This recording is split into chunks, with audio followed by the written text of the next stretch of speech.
सर्वप्रथम टंट्या भील के चरणों में नमन। यहाँ पे उपस्थित मंच, आज टंट्या भील का गाथा स्थापना हो रहा है, वो हमारी आस्था का विषय है। पर इस देश की जो जमीन है, आदिवासियों की जो जमीन है, वो गैर आदिवासियों ने हड़प ली है, वो वापस लेना टंट्या भील की आस्था का सवाल है। आप सब लोगों को मिलके जो जमीन जा रही है मध्य प्रदेश के अंदर, मध्य प्रदेश के अंदर टोटल हमने गिने थे साहब 1000 गाँव को डिस्प्लेस करने का प्लान मध्य प्रदेश सरकार ने बनाया। 1000 गाँव, अगर एक गाँव की पब्लिक हो 300, तो 3 करोड़ लोगों को मारने का सीधा से सीधा प्लान सरकार ने बनाया है। जमीन है तो आदिवासी का अस्तित्व है, जमीन है तो हम आदिवासी हैं, अन्यथा हमारे आदिवासियों का कोई अस्तित्व नहीं है, हम कॉलोनियों के बराबर हो जाते हैं। इसलिए हम लोगों को प्लान ये करना है, टंट्या भील की आत्मा को तभी शांति मिलेगी जब ये जमीन हड़प रखी है वापस आप समाज को दिया जाएगी। हमारी आस्था का विषय है कि उनकी मूर्ति लगाना, वो एक हमारी आस्था का सवाल है, और उनकी आस्था है कि जमीन बचना चाहिए। तो हिस्टोरिकली यहाँ सब लोग बोल रहे थे कि ये संगठन, ये राजनीति, ये वो राजनीति, और आदिवासियों के बारे में सबने बताया। हम अब शुरुआत करते हैं कि आप 4 वर्डों को और 4 शब्दों की तुलना कीजिए। अगर आप हिंदी में एक शब्द बोलते हैं, उसको बोलते हैं मानव, आपका इंग्लिश में बोलते हैं ह्यूमन। आदमी जो है वो फारसी भाषा का शब्द है, इंसान उर्दू भाषा का शब्द है। तो बताओ आपकी भाषा में इंसान, आदमी और संस्कृत का जो मनुष्य है उसको क्या बोलते हैं? आपकी भाषा का विकास कहाँ है? आपकी भाषा में इंसान को क्या बोला जाता है? ये सवाल, इसका स्क्रिप्ट आपको लिखना पड़ेगा। तो आपका स्क्रिप्ट है नहीं, अगर कहेंगे आदमी कहे तो तुम तो फारसी वाले हो गए, अगर इंसान आप कहो तो आप उर्दू वाले हो गए, अगर आप ह्यूमन कहो तो इंग्लिश वाले हो गए, अगर आप मनुष्य कहो तो संस्कृत वाले हो गए। संस्कृत हमारी भाषा नहीं है। अगर संस्कृत हमारी भाषा होती तो हमारे पुरखों को क्यों नहीं आती? अगर हिंदी हमारी भाषा होती तो हमारे पुरखों को क्यों नहीं आती? या आदिवासियों को मूर्ख बनाने के लिए हमारी टंग को जो है इंग्लिश से दूर करा गया। हमारी जो माँ ने पढ़ने में हमको जो भाषा सिखाई थी वो हमारी मातृभाषा है। और जो साउथ में अगर आप जाओगे तो जो लोग डॉक्टर हैं, इंजीनियर हैं, साइंटिस्ट हैं, वो लोग अपनी माँ की भाषा सीखते हैं और सीधा इंग्लिश में प्रवेश कर जाते हैं। वो लोग कभी नहीं रुकते। हमारे लोगों को 1950 तक कहीं प्लान बना के रोका गया। अब बात आती है संस्कृति की, तो संस्कृति बचाने का एक तरीका, आप लोगों को मैं 4 नाम बताने की कोशिश करूंगा। एक का नाम है सलीम, दूसरे का नाम है डेविड, तीसरे का नाम है प्रकाश, चौथे का नाम है गड़िया। सलीम है वो आप मुसलमान है, ये जान रहे हैं। जो डेविड है वो ईसाई है, प्रकाश है वो हिंदू है, गड़िया कौन है? इस विषय पे आपको स्क्रिप्ट लिखना पड़ेगा। कोर्ट कह रहा है कि भील आदिवासी और आदिवासी देश का मालिक है, पर समस्या यह है कि प्रकाश भील नहीं है ना। आइडेंटिटी आपने खो दी। ये हम कब से कह रहे हैं कि आप लोगों का होमवर्क है, आप लोगों का ये जो होमवर्क को हिंदी में जो बोलते होमवर्क है, गृह कार्य है, क्या आप जाकर के 100 नाम तैयार करिए जो आज से 2 पीढ़ी पहले हमारे लोगों का नाम था। रमतू not belong to the Hindu. ब्राह्मणी निकल में ऐसा कोई नाम नहीं है जो रमतू उसमें होता है।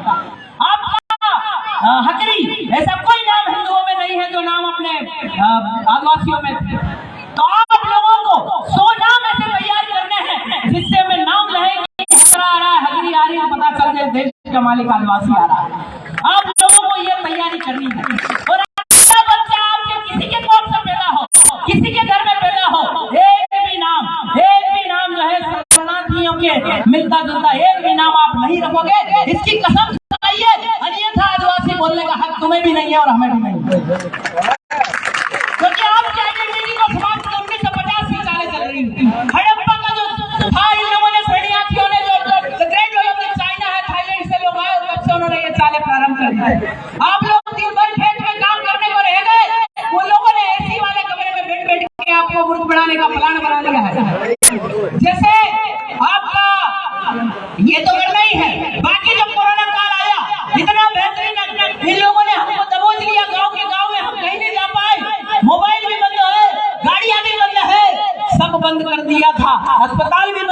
गया था, जो गया वो नहीं आया।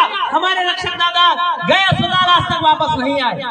हम लोगों को 100 जड़ी और बूटी का विस्तारीकरण और उनका लिखना पड़ेगा, क्योंकि जो जानवर से बनती है उसको आप जो है बूटी बोलते हैं और जड़ से बनी उसको जड़ी बोलते हैं। तो 100 जड़ी और बूटी का विस्तार करना पड़ेगा।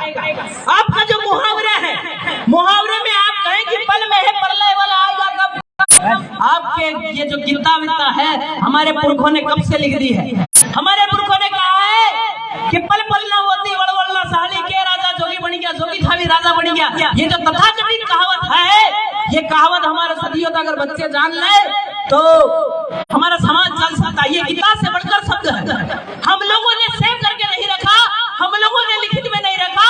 ये हमारी सबसे बड़ी समस्या है। आपका बात करें कॉन्स्टिट्यूशनल की, ये 2 तो होमवर्क है, 3 100 मुहावरे जो हमारे बाप दादा बोलते थे। हमारे बाप दादा ने एक बार बहुत कठिन बात कही थी, जिसको मैं माफी चाहूंगा, बुरा ना मानना। कहा था कि लोली और बोली जिसने संभाल ली वो दुनिया जीत जा है। तो हमारे लोगों से न तो वो संभल रहे न वो संभल रहे। तो सबसे ज्यादा जेलों में अगर 376 में कोई पड़ा है तो वो हमारा समाज पड़ा है। जो है हमारे लोग दारू पी के गालियां देते हैं तो वो भी फंसे पड़े हैं। तो हमारे लोगों को तथाकथित पुरखों की बात बैठ करके आपको लेना पड़ेगी। पुरखों ने ऐसी व्यवस्था बनाई थी, पुरखों ने ऐसी कहावतें बनाई थी जिससे समाज चल। तो 100 मुहावरे, 100 जड़ी बूटी, 100 वो नाम जो आप लड़की और लड़के के जो है। फिर आपको देखते हैं कानून में 1874 में एक शेड्यूल डिस्ट्रिक्ट एक्ट बना है, उसमें कभी भी सरकार हमारे यहाँ हस्तक्षेप नहीं करी। वही 311 में वर्जित क्षेत्र, आंशिक वर्जित क्षेत्र 1935 में बोला ये वर्जित क्षेत्र क्या है, इधर कुत्तों का आना मना है। आंशिक वर्जित क्षेत्र क्या है, इधर इनका आना मना है। फिर वही तो एग्जिस्टिंग बना के वर्तमान संविधान में 5वीं अनुसूची और 6वीं अनुसूची डाल दिया। 6वां जो है वो नंबर है, 6वां कोई कानून नहीं है। 5वां जो है वो नंबर है, 5वां कोई कानून नहीं है। वो वर्जित क्षेत्र और आंशिक वर्जित क्षेत्र की परिभाषा दी गई। तो सीधा सीधा मतलब ये है, हमने ये पूछा कि 5वीं अनुसूची क्षेत्र में एग्जीक्यूटिव पावर का विस्तार हुआ कि नहीं, कार्यपालिक शक्ति का विस्तार हुआ कि नहीं, कलेक्टर का विस्तार हुआ कि नहीं। तो बोलते हमको मालूम नहीं है। अगर तुमको मालूम नहीं है तो तुम कुर्सी लगा के यहाँ बैठे कहो। आप लोगों को ये सवाल करने पड़ेंगे। वही आप अगर आजाद भारत में जाते हैं, जब आप पावर ऑफ ट्रांसमिशन वाले भारत में जाते हैं, तो हड़प्पा सभ्यता के समय हमारे पास 100% आदिवासी था और 100% जमीन थी। जब 1947 में आदिवासियों के पास 18% आदिवासी धरती पे रहा और 65% जमीन रही। जो आपका 82% आदिवासियों को इस धरती से गायब कर दिया गया, वो कैसे मरा, इस पे भी आपको लिखने की जरूरत है। इस पे आपको किताब लिखने की जरूरत है। 65% जमीन 35% कहाँ गई। जैसे 1947 से आपका 1950 मात्र 3 साल 2 साल के अंदर 18 से सीधा 8% पे आदिवासी आ जाता है। सिर्फ आजादी और आपका संविधान लागू होने तक 10% आदिवासी को इस धरती से मार गिराया जाता है। तो आप बताओ कि तथाकथित इस किताब से हमारे लोग आजाद हुए हैं कि गुलाम हुए हैं। आप लोगों पे इसमें भी विचार मंथन करने की जरूरत है। दादा अभी कह रहे थे कि संविधान लागू होने से पहले हमारा आरक्षण, संरक्षण, पोषण, भरण कैसे करते थे। इस पे हम विचार करें तो हमारे समाज को वहां ले जा सकते हैं जहां अंबानी अंडानी भी नहीं है। आप लोगों को अगर वर्तमान संविधान में अगर बात करें इस चीजों की एग्जिस्टिंग लॉ पर राष्ट्रपति भी प्रभावित नहीं है, तो अनुच्छेद 1 देखिए आप। अनुच्छेद 1 क्या बोलता है कि भारत एक संघ है, यूनियन है। तो ये यूनियन टेरिटरी का मामला है। यूनियन अर्थात एक संघ है, संगठन है। यूनियन ने कहा है कि आप वोट दो, ठेके पे आपका जो दो, हम लोग आपको सेवाएं देंगे। आज तक कोई सेवा नहीं दी। आप लोग अगर आगे देखते हैं तो अनुच्छेद 13 जो है वो कहता है कि रूढ़ी प्रथा को विधि का बल है। रूढ़ी अर्थात क्या, संविधान, जिसको विधि बोलते हैं। विधि अर्थात संविधान, रूढ़ी अर्थात ग्राम सभा। तो लोग आपका दादा भी बोल रहे हैं कार्यपालिका, न्यायपालिका और विधायिका तो हम जेब में रख रहे हैं, हमको विधायक और कार्यपालिका की क्या जरूरत है। यही जजमेंट वेदांता ने दिया कि न लोकसभा न विधानसभा, सबसे ऊंची ग्राम सभा। ये जजमेंट जो है अनुच्छेद 13 को ध्यान में रखते हुए दिया, क्योंकि अनुच्छेद का जो व्याख्या है वो बड़ा कठिन है, पर जज साहब ने तो बोला है। फिर आपका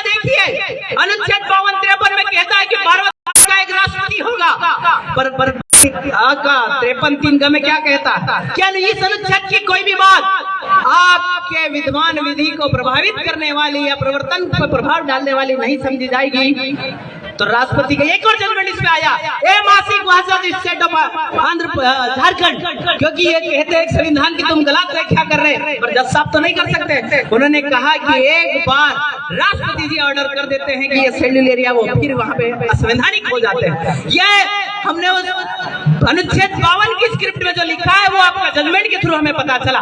फिर आपका 124 कहता है कि भारत में एक सर्वोच्च न्यायालय होगा और न्यायालय को नियुक्ति जो मुख्य न्यायाधीश है उसकी नियुक्ति राष्ट्रपति जी करेंगे। तो राष्ट्रपति जी खुद वैलिड है शेड्यूल एरिया में, तो आपने जज हमारे यहाँ लगा है तो वो कैसे वैलिड हुए? इसका जजमेंट आया पल्ला Kashi Vishwanathan versus state of Andhra Pradesh, कहते हैं कि the judicial magistrate are not punish to the schedule area. Schedule area में जुडिशियल मजिस्ट्रेट हमको पनिश नहीं कर सकते हैं, तो आपने हम लोगों को जुडिशियल कस्टडी अर्थात जेल दी कैसे? ये सब गैर कानूनी काम कर रहे हैं, एक किताब की आड़ में हमको गुलाम बनाने का काम कर रहे हैं। वही आपका एक और जजमेंट आया, Ratan Singh versus state of Andhra Pradesh, कहता है कि CrPC shall not apply to the schedule area, मतलब सीआरपीसी का विस्तार अनुसूचित क्षेत्र में नहीं हुआ। आईपीसी का मतलब होता है कि आपको जो है धारा लगा दी, पर जो सही है गलत नहीं हुआ तो उसका तो मामला तो सीआरपीसी में होता है, उसका निर्णय सीआरपीसी में होता है। पर रतन वर्सेस स्टेट ऑफ आंध्र प्रदेश कह रहा है कि अनुसूचित क्षेत्र में सीआरपीसी का विस्तार नहीं हुआ, तो ये कैसे निर्णय कर रहे हो, कैसे दंड डिसाइड कर रहे हो? इसलिए हम लोगों को एक व्यवस्था का निर्माण करना पड़ेगा। फिर आप अगर आगे जाएंगे संविधान के अंदर आगे जाएंगे तो बहुत सारे 244 243 का झाबुआ के अंदर आपका नगर पालिका का विस्तार अभी तक हुआ ना है, तो झाबुआ में ये चुनाव क्यों करा रहे हैं अभी तक नगर पंचायत का? आज तक इस बात पे किसी ने आवाज नहीं उठाया। तो जिधर जिधर आपका जो शेड्यूल एरिया है, आपका स्टेट ऑर्डर 192 2003 का एपीजे अब्दुल कलाम ने ऑर्डर निकाला, वो खुद अनवैलिड हो गए। वो ऑर्डर में झाबुआ टोटली अनुसूचित क्षेत्र है और उस क्षेत्र में नगर पंचायत का चुनाव होना असंवैधानिक है। हमने कभी इस पे सवाल क्यों नहीं किया? हम लोगों को विचारों से तो एक हो जाओ, हम लोगों को विचारों से एक हो जाओ। हमारी जो स्वार्थ है, अरे हमारा स्वार्थ तो है, हमारा अधिकार क्या है? वो तो स्वार्थ है, उस स्वार्थ को लेकर के एक हो जाओ। संगठनवाद, पार्टीवाद, फलानावाद, ढिमकावाद छोड़ दीजिए। जिस दिन क्रांति होगी उस दिन ये संगठन उसमें से 5-5 लोग टिक गए ना, तो हमारे समाज को बहुत बड़ी सफलता मिलेगी। आपका जो नगर पालिका नगर पंचायत का विस्तार हमारे क्षेत्र में नहीं हुआ है, 243 में लिखा है। आपका 244 दो तो स्पेशल बोलता है कि इस अनुसूचित बंदों में रहते हुए अनुसूचित क्षेत्र में कार्यपालिक शक्ति का विस्तार है, अर्थात पियून टू कलेक्टर आदिवासी होगा तो ही यहाँ पे विस्तार होगा। तो कैसे किया यहाँ पे? एक बार ऐसे ही भिड़त हुई, या भी जिला बदल करते फिर रहे हम लोगों को। जब हमने आमने सामने पूछा कि आप बताइए आपका विस्तार हुआ नहीं है, गेजेट दीजिए, राजपत्र दीजिए, आज तक नहीं दिया, गोले बना के कागज को रखा पड़ा। तो आप लोगों को वो तो उलझाएंगे, मारेंगे भी, गोली भी चलाएंगे, पर इस प्रकार से तैयार हो जाओ, एक को मारे तो 1000 खड़े हो जाए, तो हमको मारने की हिम्मत किसी में ना होगी। टंटिया भील का सपना तभी पूरा होगा, टंटिया भील का सपना तभी पूरा होगा कि एक टंटिया भील को मारा है 1000 खड़े हो जाएंगे, और एक विलेज खिलाड़ी को मारेंगे तो 1000 विलेज खिलाड़ी खड़े हो जाने चाहिए। ये सपना आप और हम में कर लीजिए, ये प्रण आप ले लीजिए। बिरसा मुंडा वो शख्स है जिसकी बकरे की तरह चमड़ी उधेड़ी गई, बकरे की तरह चमड़ी उधेड़ी गई। उसको बोला गया कि बोल तू देश का मालिक और आदिवासी नहीं है। उसने मर गया, पर कभी ये स्वीकारा नहीं कि मैं आदिवासी नहीं हूँ, देश का मालिक नहीं। आप सोच सकते हैं यही नैसर्गिक पावर है, तथाकथित नैसर्गिक पावर और अवचेतन जिसको बोलते हैं वो यही है कि आपका जो छुरा चल रहा है, शरीर पे दर्द ना हो रहा है, समाज का दर्द उसके माइंड में अभी भी हावी था, तो ये आपको दर्द पहचानना है। फिर आपका जो 371-72 है, वो कहते हैं कि 395 ने जितने अनुच्छेद खत्म किए हैं वो सारे के सारे लागू है। कोई भी आपका कानून इस धरती से खत्म ना हुआ है, सारे एग्जिस्टिंग लॉ बना करके यहाँ लागू कर रखे। पहली बात कि यहाँ की समस्या यह है कि इस समस्या पे आपको यहाँ के एरिया में कितने % आदिवासी है? 50% आदिवासी है। तो हमने आज तक ये मांग क्यों नहीं उठाई कि भाई 50% आदिवासी यहाँ रहता है तो राष्ट्रपति जी को, अभी तो आदिवासी है राष्ट्रपति जी, शेड्यूल एरिया नोटिफाई करिए। राजस्थान में अभी 4-5 साल पहले किए थे, तो मध्य प्रदेश में जो आदिवासी तो होने की बात करती है, कमल कांग्रेस या जो भी पार्टी करती है, तो अगर वो आदिवासी हितैषी है तो शेड्यूल एरिया घोषित करो। क्योंकि रतलाम में पिपलोदा पहले रतलाम में होता था, उसको बाहर कर दिया, अभी शेड्यूल एरिया नहीं है, उनको पैसा एक से वंचित कर दिया। आपका रतलाम ग्रामीण में 1800 हेक्टेयर जमीन ले रहे, उसको पैसा एक से बाहर कर दिया और बोल दिया शेड्यूल एरिया नहीं है। वही 30 सिंह लोगों का मामला है। पर आप लोग इतना सक्षम नहीं है क्या? हम लोग इतना ताकतवर नहीं है कि हम सरकार को बोल करके ये कहते हैं कि शेड्यूल एरिया घोषित करवा दो, नोटिफाई एरिया करवा दो, ताकि हम लोग बच सके। अन्यथा मारने का प्लान तो इन्होंने कब से कर लिया है। दादा ने एक बात कही थी कि सत्ता, संविधान और पूंजी से हमको बहुत बड़ा तरीके से निपटाया। और एक और चीज कि नेता, अधिकारी और स्टूडेंट के डर की वजह से हमारा समाज आज सड़कों पे नहीं आ पा रहा है, और हमारा समाज जो है जल जंगल की लड़ाई लड़ पड़ रहा है। आपका जो रिजर्वेशन पॉलिसी है, रिजर्वेशन तो आपके क्षेत्र को पब्लिक पावर लगाने, जो आपका एग्जीक्यूटिव पावर लगाने के लिए 10 साल का आरक्षण देकर के गुलाम बनाया है। अभी आपका 25 जनवरी 2020 को रातों रात बढ़ा करके इन लोगों ने फिर से 10 साल के लिए आप पे कब्जा कर लिया है। अगर 10 साल का राजनीति आरक्षण जिस दिन खत्म होता है तो इनको यहाँ से बिल्डिंगें भी तोड़ के जाना पड़ेगा। ये वकीलों ने भी कहा है, सुप्रीम कोर्ट के वकीलों ने भी कहा। आप लोगों पे, आप लोग इस पे विचार करें, मंथन करें, और हर बात। और एक और बात, जो आपका मान, सम्मान और मंच के लिए कभी एक दूसरे से अलग मत होइए। अगर किसी दिन अगर किसी की कोई रह गया हो तो मेरे संभारी का समय किसी और को दे देना, पर मान, सम्मान और मंच की लड़ाई के पीछे समाज को कभी मत भी करना। जय जोहार, जय आदिवासी, जय बिन प्रदेश, जय गोंडवाना। एक और बात कि रतलाम में जो 1800 हेक्टेयर जमीन जा रही है और 1000 गांव पूरे मध्य प्रदेश में जा रहे हैं, तो 3 करोड़ लोग मरेंगे। तो 3 करोड़ लोग अगर भोपाल की धरती और दिल्ली की धरती पे चले गए तो हमारे चलने की आहट से भोपाल की बिल्डिंग गिर जाएगी। ऐसा आपको करना है, और आप हमारा सहयोग करोगे नहीं करोगे? जमीन के लिए लड़ोगे? जमीन हमारी माई है, और माई का सौदा हम नहीं करते, वो हम आदिवासी है। बहुत बहुत धन्यवाद दादा, आपने जो कहा नीलेश भाई।